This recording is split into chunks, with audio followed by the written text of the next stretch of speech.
ഇന്നിപ്പം ഗുരുവായൂർ പോകണമെന്ന് പറഞ്ഞു. ഗുരുവായൂർ പോകേണ്ട കാര്യം എന്താണ്? ഗുരുവായൂർ പോകേണ്ട കാര്യം, ഗുരുവായൂർ ടൗൺ ഹാൾ ഫ്രീഡം ഹാളിൽ ഞാൻ രചിച്ച പുസ്തകത്തിൻ്റെ പ്രകാശനമാണ് 27-ാം തീയതി. നാളെയാണെങ്കിൽ അതും അതിൻ്റെ പ്രകാശന കർമ്മം നിർവഹിക്കുന്ന ആളിന് വ്യക്തിപരവും അദ്ദേഹം മണലൂർ ഗോപിനാദാസനാണ്. അദ്ദേഹത്തിൻ്റെ തൊഴിലുറപ്പിൽ അദ്ദേഹത്തൊന്ന് നേരിട്ട് കാണണം.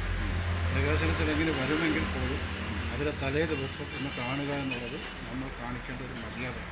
അതുകൊണ്ട് അദ്ദേഹത്തിന് നാളെ അതിനുവേണ്ടിയാണ് നമ്മളിപ്പോൾ യാത്ര ചെയ്യുന്നത്. യാത്രയിൽ ഗുരുവായൂർ എനിക്കൊരു വീടുണ്ട്, അതറിയാമല്ലോ. അപ്പം നമുക്ക് 2 ദിവസം വീട്ടിൽ കഴിഞ്ഞ് പ്രകാശന കർമ്മവും കഴിഞ്ഞ് നമുക്ക് തിരിച്ചു വരാം.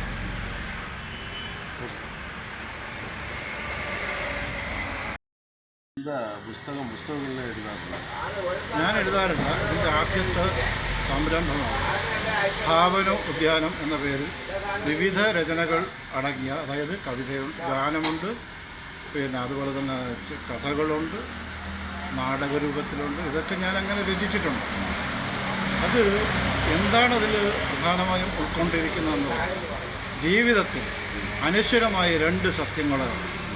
ഒന്ന് അച്ഛനും അമ്മയും, രണ്ടാമത്തേത് ഈശാവാസ്യമിതം സർവം, അതായത് എല്ലാത്തിലും എവിടെയും ഈശ്വരനുണ്ട് എന്ന സത്യം. ഇത് 2 മാത്രമാണ് അനശ്വരമായ സത്യം. അച്ഛൻ്റെയും അമ്മയുടെയും സ്നേഹം മാത്രമാണ് അനശ്വരമായ സത്യം. ബാക്കിയെല്ലാം മായ. അതുകൊണ്ട് തന്നെ ഇത്തരം കാര്യങ്ങൾ ഒക്കെ രചനയിൽ ഉൾക്കൊള്ളിച്ചുകൊണ്ട് ഞാനൊരു രചന നിർവഹിച്ചിട്ടുണ്ട്. അതാണ് ആ പുസ്തകമാണ് ഞാൻ പ്രകാശനം ചെയ്യാൻ ഉദ്ദേശിക്കുന്നത്. പ്രകാശനം കഴിഞ്ഞില്ല, പക്ഷേ എനിക്കൊരു ചോദ്യമുണ്ട്. ആ പുസ്തകത്തിൻ്റെ പേരെന്താണ്?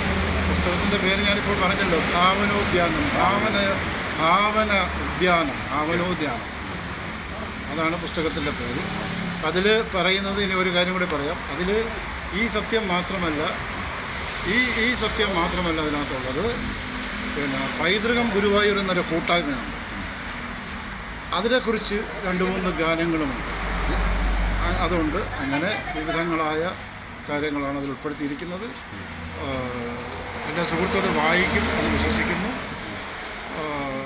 നമുക്ക് പ്രകാശന കർമ്മം കഴിഞ്ഞിട്ട് നമുക്കതിനെക്കുറിച്ച് ബാക്കി പുസ്തകം കയ്യിൽ കിട്ടിയതിന് ശേഷം അഭിപ്രായം പറയണം. ഓക്കെ.